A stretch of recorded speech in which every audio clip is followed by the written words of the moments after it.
दोस्तों नमस्कार, मैं हूँ शीतला तिवारी। दोस्तों, भारत के साथ गद्दारी करने वाली ज्योति मल्होत्रा से आप अनजान नहीं हैं। ज्योति मल्होत्रा अब बुरी तरह फंस चुकी है। ज्योति मल्होत्रा अब दहाड़ मार करके रो रही है, चिल्ला रही है, माफ कर दो। फांसी से पहले वह अपने प्रेमी से मिलना चाहती है।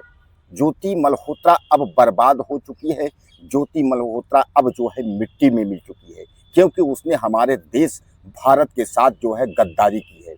ज्योति मल्होत्रा जो है वह जासूसी करती थी, यानी हमारे भारत की जो अंदरूनी गतिविधियां है उसके बारे में पाकिस्तान के अधिकारियों को यानी पाकिस्तान को जो है बताती थी, जिसमें तमाम जो है हमारे देश में बड़ी से बड़ी घटनाएं हो जाया करती थी।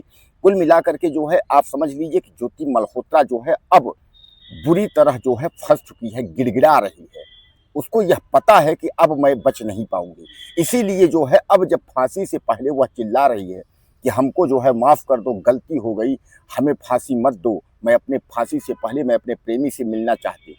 तो सबसे पहले आप समझ लीजिए कि ज्योति मल्होत्रा जो है यह भारत की लड़की है और यह एक यूट्यूबर है।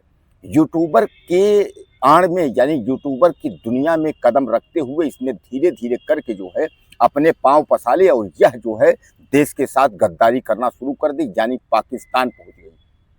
और सबसे बड़ी बात यह है कि पाकिस्तान का दौरा जो इसने किया है, तो कुल मिलाकर के आप समझ लीजिए कि यह 1 से डेढ़ महीने के बीच में 3 से 4 दिन का यानी 3 से 4 बार का इसने जो है दौरा पाकिस्तान का किया है। अब सबसे बड़ा सवाल यही है कि आखिर इसको इस तरीके का वीज़ा मिला कैसे। दोस्तों, सबसे बड़ी बात यह भी है कि ज्योति जो मल्होत्रा है यह इस दुनिया में जो है इसने कदम रखा कैसे, इसको यह ज्ञान कहाँ से आया कि हम अपने देश और भारत के साथ जो है गद्दारी करें। अब जो पहलगाम की जो घटना हुई है अभी हाल में, जैसा कि आप जानते हैं कि 26 जो जवान थे हमारे देश के जो नागरिक वहाँ गए थे, 26 लोगों की आतंकवादियों ने जो है हत्या कर दी है। अब वहाँ भी पहलगाम में भी इसको ज्योति मल्होत्रा को ले जाने की तैयारी है। हमारे जो तमाम एनआईए समेत जो है जांच एजेंसियां हैं वह सब राडार पर लेकर के ज्योति मल्होत्रा के बारे में सबूत जुटाने की पूरी कोशिश कर रही हैं कि ज्योति मल्होत्रा का संबंध कहाँ कहाँ है।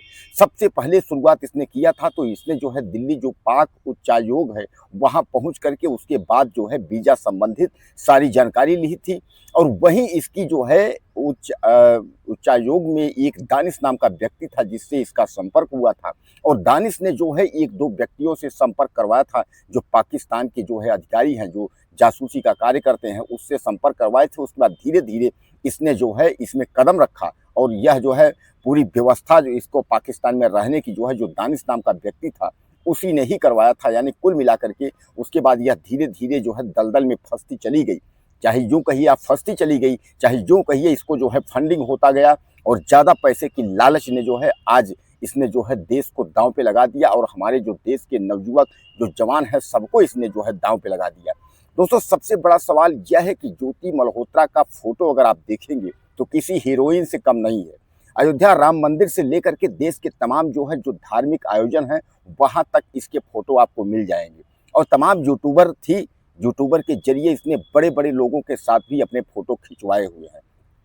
यानी कम उम्र के स्थिति में और इतने बड़े बड़े मुकाम हासिल करना, उसके बाद देश के साथ गद्दारी तक की कार्य कर देने वाली यह ज्योति मल्होत्रा अब जो है बुरी तरह जो है फंस गई है। अब इसको जो है किसी भी स्थिति में सरकार बख्शने की मूड में नहीं है। तो अभी तक इसको रिमांड पर लिया गया था, रिमांड पर जो है सारी जानकारी जो है जुटाई गई, लेकिन अब पुलिस का यह कहना है कि आतंकवादियों से सीधा संपर्क में इसका कोई भी हाथ नहीं मिल पा रहा है। यानी कहने का तात्पर्य यह है कि जो भी इससे पूछताछ हुई है तो इसका कोई भी सबूत जो है वह नहीं मिल पा रहा है कि इस तरीके का इसने जो है गद्दारी देश के साथ की। अब दोस्तों, सवाल यह सबसे बड़ा खड़ा हुआ कि जब जो है जासूसी और देश के साथ गद्दारी करने के मामले में मीडिया और जो है प्रशासनिक तौर पर इतना बड़ा उफान ज्योति मल्होत्रा के साथ हुआ, तो ऐसा क्यों अब इस मोड़ पर जाकर के हो रहा है कि ज्योति जो है मल्होत्रा का कहीं किसी में जो है अब हाथ नहीं लग रहा है। कहीं इसमें अंदर का खेला तो नहीं है, क्योंकि ज्योति मल्होत्रा जो है वह मुस्लिम नहीं है। इसलिए कहीं ऐसा तो नहीं है कि ज्योति मल्होत्रा देश की गद्दारी करने वाली जो है लड़की को फिर एक बार बचाने का प्रयास तो नहीं किया जा रहा है। क्योंकि अब ज्योति मल्होत्रा जिस स्थिति में फंसी हुई है, उस स्थिति में जो है इसको कोई भी नहीं बचा सकता और ज्योति मल्होत्रा की स्थिति अब बहुत दयनीय हो चुकी है। इसीलिए तो यह गिड़गिड़ा रही है कि माफ़ कर दो, हमसे गलती हो गई। फांसी होने वाली है, फांसी से पहले जो है वह ज्योति जो मल्होत्रा है वह अपने जो है प्रेमी से मिलना चाहती है, गुहार लगा रही है कि माफ़ कर दो, गलती हो गई, हमने देश के साथ जो भी गद्दारी की, हमसे गलती हो गई। दोस्तों, ऐसी माफ़ी नहीं होती है। इस गद्दार लड़की को तो कोई भी माफ़ नहीं कर पाएगा और इसको कोई भी माफ़ करेगा भी नहीं। हालांकि मैं आपको बता दूं कि ज्योति मल्होत्रा जो है यह अकेली लड़की नहीं है। इस तरीके के कई लोग जासूसी के आरोप में पकड़े गए हैं और वह जो है जेल के सलाखों में है, वह सड़ रहे हैं, क्योंकि देश के साथ अगर गद्दारी करने का जो जुर्म होता है वह बहुत ही कठोर होता है।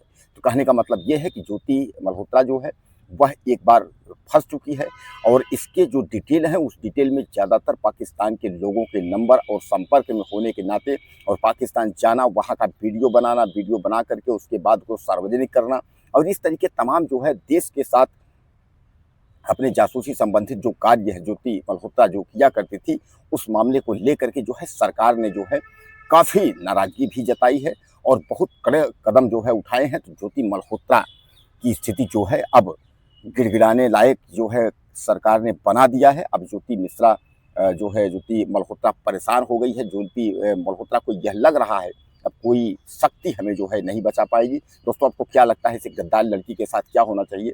अपनी राय मुझे आप ज़्यादा से ज़्यादा दीजिएगा। चैनल को सब्सक्राइब करें। अगली वीडियो में फिर मिलते हैं। नमस्कार।